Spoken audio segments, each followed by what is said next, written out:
Hi, my name is Kayla Montgomery and I'm a freshman here at the University of Arkansas. The architecture I will be presenting is located in Bella Vista, Arkansas and is named the Veterans Wall of Honor. The architect who built this is Leonard V. Wotton. This wall honors all veterans of our armed forces who have served in peace and war since the Revolutionary War. In the spring of 2001, Leonard Eisert, one of the founding directors, presented the idea of a monument to 6 interested veterans. Out of that meeting was formed the Veterans Council. The Veterans Council of Northwest Arkansas was incorporated in the state of Arkansas in 2001 and is a tax-exempt organization. The council broke ground on October 1, 2003 and dedicated this impressive structure on November 6, 2004 before a huge crowd headed by the late Lieutenant Governor Winthrop Rockefeller. The council is also a partner in the Veterans History Project, sponsored by the Folklife Center and the Library of Congress and the Veterans History Project. The architect Leonard Wotton was raised and educated in Minneapolis. He was a United States Navy veteran serving in the South Pacific Theater aboard the USS Meriwether during World War II. He then attended the University of Minnesota, where he received a Bachelor of Architecture with the aid of the GI Bill. He initially worked with the Habitat for Humanity, designing homes for the Benton County area before his biggest project, which was this Veterans Wall of Honor. He was also a part of the Veterans Council. This historical wall includes a 36-foot timeline displaying major military events from 1776 to 2006. Granite tablets containing engraved names and service reference of these veterans are mounted on the interface of all circular walls. There is a bubbling fountain at the center of the gathering area, suggesting a constant vigil preserving and protecting the process of the spirit of our free society. It is located in a setting where visitors can be reminded of the sacrifices made by so many to create and preserve the freedoms we enjoy today.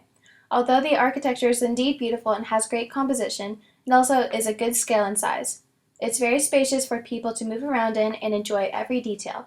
The symmetry of the piece is also very well, seeing that the piece is in a circular shape, each side corresponds directly with the opposite. This wall has a lot of precise work and detail put into it, which is a prime example of why this wall is so beautiful and well kept. With every piece of art, there's always meaning behind it. Methodologies of art history help people to better understand why an artist drew or built what he or she did. This piece of architecture seems to have a biography and autobiography type of methodology. The architect for this piece, Leonard Wotton, served in the war himself, and did this artwork because he could connect and relate to it. The definition of this type of methodology is that it works as the expressions of the artist's lives and personalities. Wotton believes in this piece so passionately because of his involvement with the war, which is why I believe that he was the best pick for creating this monument. The art history book also says the biographical method emphasizes authorship and can be applied to iconography by using the author's life as an underlining text. Although I'm sure Wotton built this because he wanted to honor those that have fallen for our country, there's a part of him that connects to this better than someone who didn't serve would. I believe that Wotton was emotionally attached to building this Veterans Wall, and that's why it came out as beautiful as it did.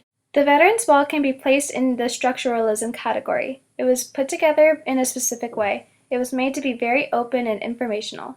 The architecture obviously did this on purpose to emphasize what he exactly wanted his piece of work to look like. He structured it in a way where you knew it was a monument just by looking at it. As well as that, you were able to spaciously walk through it and focus on the detail. Structuralism is used in most architectural pieces. It helps relay a message of how you're supposed to interpret the work. Without it, people would just aimlessly throw together something that made it impossible to get the full effect of the piece of work. For example, structuralism is found in the 19th century American bridge located in Savage, Maryland. Although some pieces seem to have no meaning, everything has meaning. I chose this piece because it's very beautiful and it's for a great cause. Those men and women deserve to be honored for their services, and this piece of architecture is a great place for that to be accomplished at. My grandpa served in World War II, and he very much so deserves to be honored for it. Although I believe that they should keep adding onto the piece of work every year, adding more and more names, instead of just stopping in 2006, I believe overall it's an exceptional piece. The 18 flags placed circling the artwork represents the different flags the United States has had since 1776. It is a great touch and shows how far our country has come and how many changes it has made throughout the years. Also, I love how it is fully lighted for night visits, making it very easy to go out and look at it whenever you'd like. My favorite part is going to have to be the 2 walls containing the preamble to our Constitution and the historical quotes. These parts show why the men and women sacrificed what they did and how passionate they were to protect our country and our people. God bless the troops.